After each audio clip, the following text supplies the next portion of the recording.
Very good morning and warm welcome to my dear children.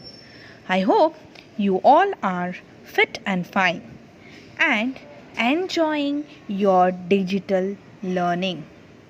So, today let's begin with subject English, lesson number 11 in the world of dictionaries.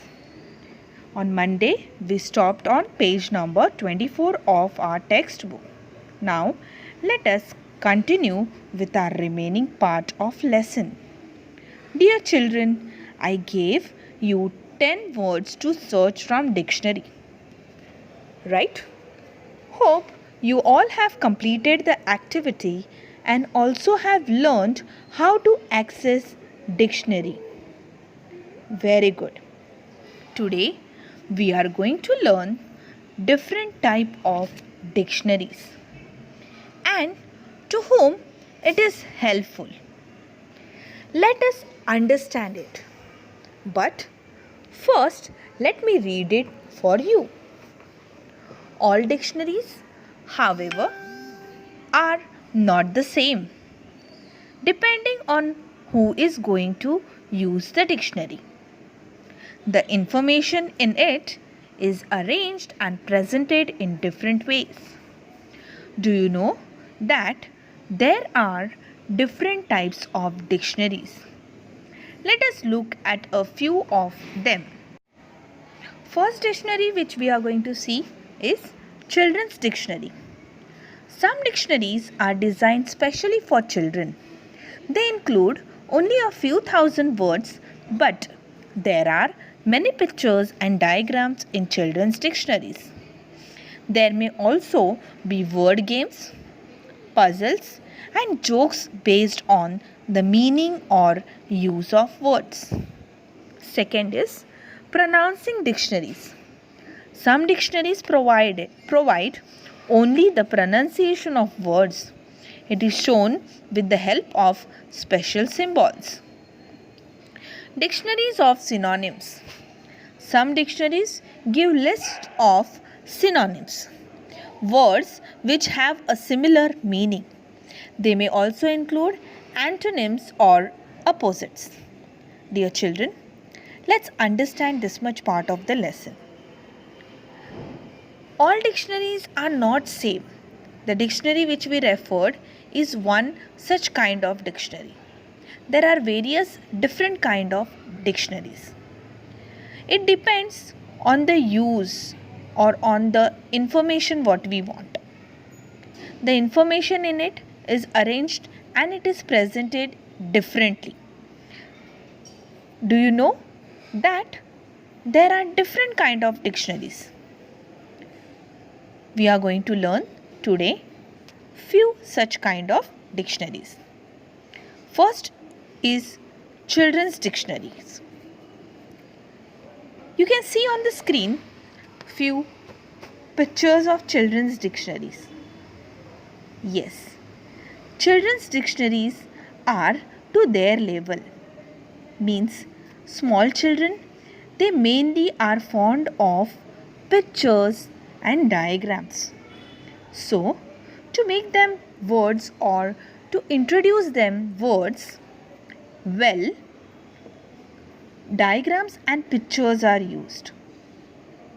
There may also that dictionary may also have some word puzzles, some word games, puzzles or some jokes which had some or the other good meaning or use of words. This with the help of word games, puzzles and jokes, words are introduced to them and taught them.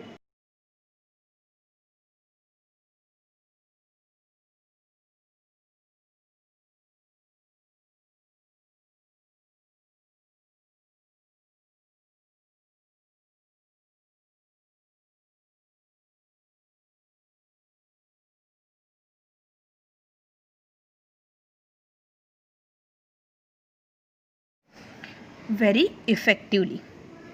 So, dear children, Children's dictionary is basically for pre-primary and first second standard students. They can use this children's dictionary. They can learn new words effectively. Let us move ahead with next topic, that is pronouncing dictionaries. Okay, so in this only pronunciation is provided. Special symbols are used to show the pronunciation. You can see the mouth.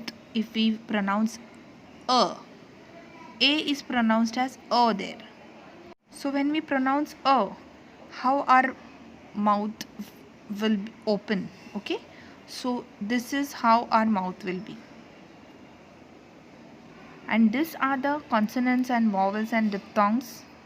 These are the consonants in breakup of words, alphabets. It is shown here. Okay, so symbols are used in pronouncing dictionaries. Next is dictionaries of synonyms. In this, list of synonyms means words with similar meaning. Synonyms means similar meaning. List of such words is given, and it may also include antonyms or opposites. Antonyms means opposite words. Okay, so there are no pictures, basically only the list of words, synonym, that is with similar meaning. Okay, and at times the antonyms, that is opposites, are also included. Now let's move ahead with next dictionary type.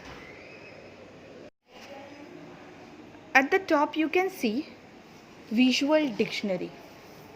Some dictionaries contain only visuals or pictures. They do not have to explain the meaning in words, as a visuals speak for themselves. The visuals may be in the form of photographs, diagrams, or hand-drawn pictures. They are all labeled. See the simple visual given alongside. In the same way, even complicated machines or systems are made simple in visual dictionary. Dear children, visual dictionaries, this includes pictures, visual pictures, and these pictures are so clear and so expressive that there is no need of any kind of explanation in words. These pictures speak themselves. Visuals can be in form of photographs, diagrams, or hand-drawn pictures, and they are labeled in such a manner that no question arises. You understand everything easily through your vision. This is simple visual given on the screen. Let us study this diagram. It's a picture of a plant.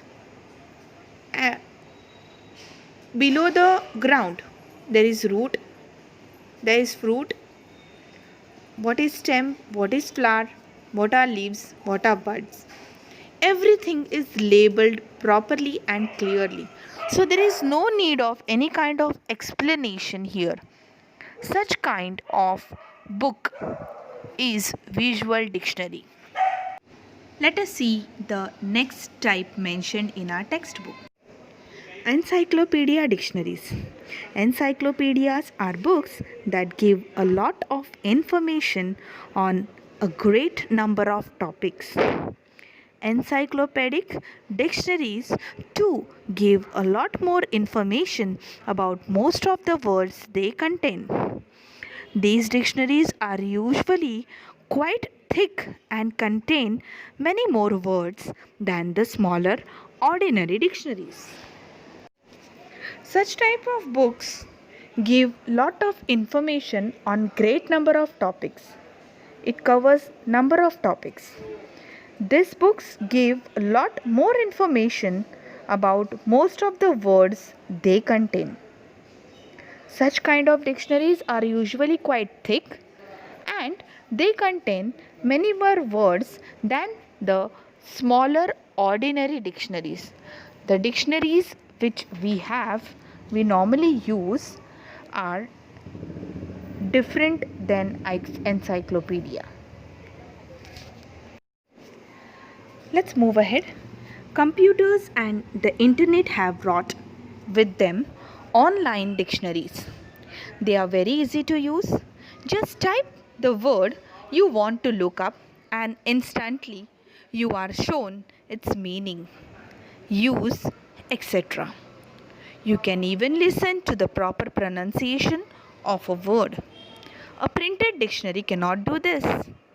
Then there are some dictionaries that show how a word was used hundreds of years ago, how its use or meaning or spelling changed over the years, and how it is used today. A dictionary is a must for a student. You can begin with simple, attractive dictionaries and then learn to use the more difficult ones later. So, the next time you come across a difficult word, don't fret. Just look it up in a dictionary. Dear children, nowadays computer is very essential and internet is very essential. You all have explored to it. So computers and internet have brought online dictionaries to us. These dictionaries basically are very easy to access. Just type a word which you want to search in a search bar and instantly you can see its meaning, its use, etc. on the screen. Within a fraction of a second you can search the result. I gave you activity in that you might have taken a lot of time to search a word, but this e-dictionaries, online dictionaries are very helpful to us and they save our time. These online dictionaries can help us in proper pronunciation. We can even listen to proper pronunciation of a word, how to pronounce the word. Remember, dear children, printed dictionary cannot do this for us. So, these online dictionaries are very helpful to us. There are some different dictionaries that show how a word was used hundreds of years ago, how its use or meaning or spelling changed over the years, and how it is used today. We learned history, right? We learned about past events. So, here we can also learn history of English, how the words changed over thousands of years ago. A dictionary is very important and essential for students. Children, you can begin with simple attractive dictionaries and then you can try to learn to use more difficult ones. First, you start with the basic dictionary. I gave you activity and you use the dictionary that's a basic kind of dictionary. So, I hope this topic related to dictionary is clear to you. And also, I think that importance of dictionary is very clear to you and you have understood, and from today onwards you will start learning or you will start using dictionary frequently. Dear children, you can do one thing. You can use newspaper, you can read newspaper. Find 5 difficult words which are difficult means the words which are new to you, newly introduced to you. You can underline and write it down and you can try to find meaning in the dictionary. After you find the word in the dictionary, you can make your own dictionary. In that dictionary, you can start listing these words according to in the alphabetical order, and you can make your own dictionary. Dear children, the next image in front of you is going to explain you somewhat like this only. So let's see that. It's an activity type. You can make your own dictionary. Write the meaning and other information about the words you plan to include in your dictionary on cards of the same size. Use a separate card for each word. Arrange the cards in alphabetical order. Your dictionary is ready. Moreover, you can add new words to this dictionary whenever you like. Dear children, this is a small activity which is not compulsory. The one who wish to do, you can do this. You can make your own dictionary. You take a new book, and in that you can list out the words alphabetically. Give 2 or 3 pages for each alphabet, and you can start working on it. You can make cards if you want. You can make cards for separate word. Each word have separate card. Okay, and then you can use these cards to read the meaning whenever you want. I hope it is clear to you. Thank you, my dear children. Stay home, be safe, please take care of yourself. Till that, meet you in the next video. Till that, bye.